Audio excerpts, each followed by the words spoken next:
When the Fed and the monetary system goes wrong, psychopaths come out to fill the breach. That's what happens. When the Fed mismanages the monetary system, the medium of exchange that's on the side of every other transaction, we get populists and cranks and communists coming out of the woodwork with cockamamie solutions to a problem that they don't understand, but that we all feel. My platform is that every single person should have housing. If there was any system that could guarantee each person housing, whether you call it the abolition of private property or you call it, just a statewide housing guarantee, it is preferable to what is going on right now. This is the almost certainly soon-to-be mayor of New York City, of Donald Trump's New York City, and I did an entire video last Friday about Mr. Mamdani and his cockamamie ideas that will turn the city into ruin and make all of the problems he claims to care about worse. But he is the result of monetary mischief. That's what he is. He is the result of monetary mischief. When the money goes wrong, everything else goes off the rails. Our politics goes off the rails. Frankly, our morality goes off the rails. If we want to end the housing crisis, the solution has to be moving toward the full decommodification of housing. In other words, moving away from the status quo, in which most people access housing by purchasing it on the market, and toward a future where we guarantee high-quality housing to all as a human right. This neo-Leninism isn't a surprise for one of my least favorite economists, John Maynard Keynes. He is the architect of federal stimulus. He is a big government guy. He's sort of the original, not quite a communist, big government economist, John Maynard Keynes, the architect of stimulus, hater of savings. But before he went totally off the rails in the 1930s, he wrote a book in the aftermath of World War I called The Economic Consequences of the Peace. And I want to read an extended moment from this book because it really perfectly encapsulates what happens when the monetary system goes wrong and what risks lie in the aftermath. Lenin is said to have declared that the best way to destroy the capitalist system was to debauch the currency.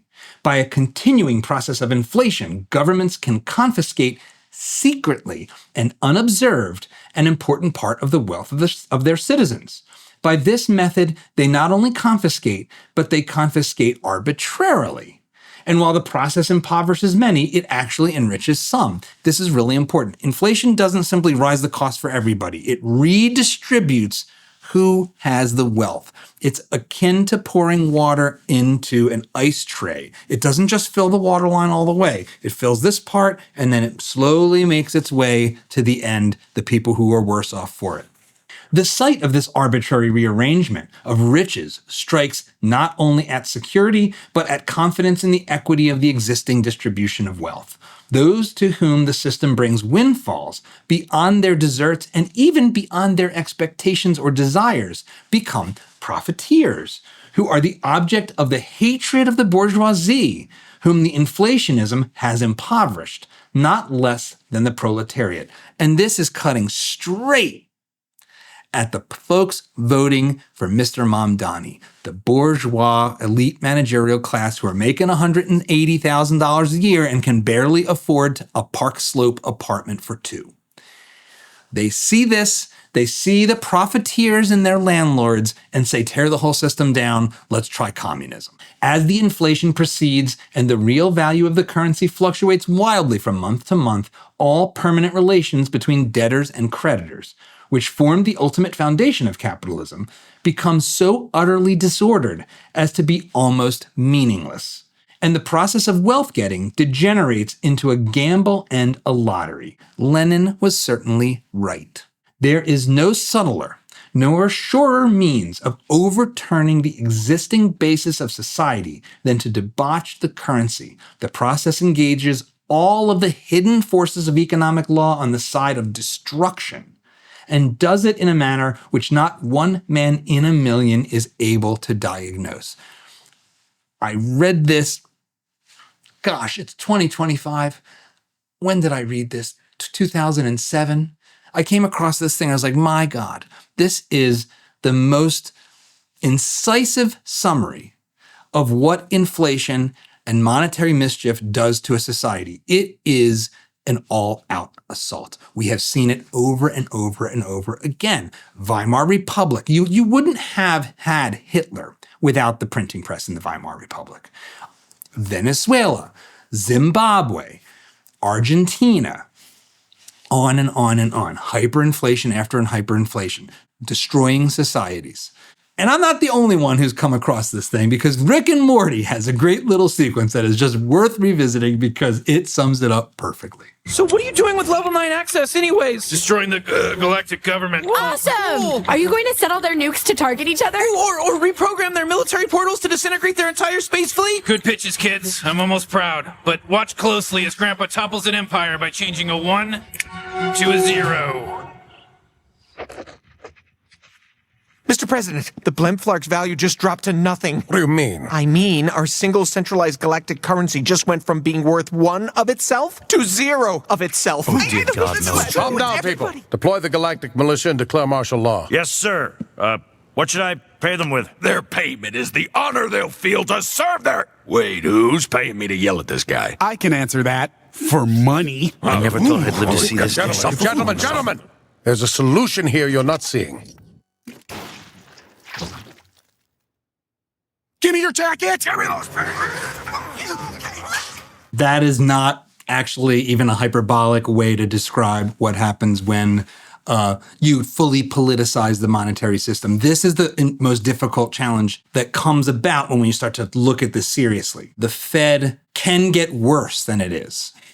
It can get worse by becoming a full agent of populism, of the Congress, of the president. This is what has led all of those prior regimes to collapse in hyperinflation, because the Argentinian Peronists promise a bunch of crazy stuff like Mamdani does. They don't have the actual resources to pay for it, so they turn to the printing press and say, print me that money, and it complies.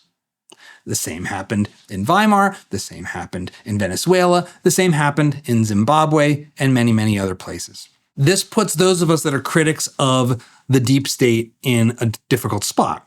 And it's easy to say we should switch to Bitcoin or go back to the gold standard, but that transition itself could also be incredibly scary and lead to catastrophic disaster on the way from here to there. So I am a critic of the Fed. I think the Fed is terrible.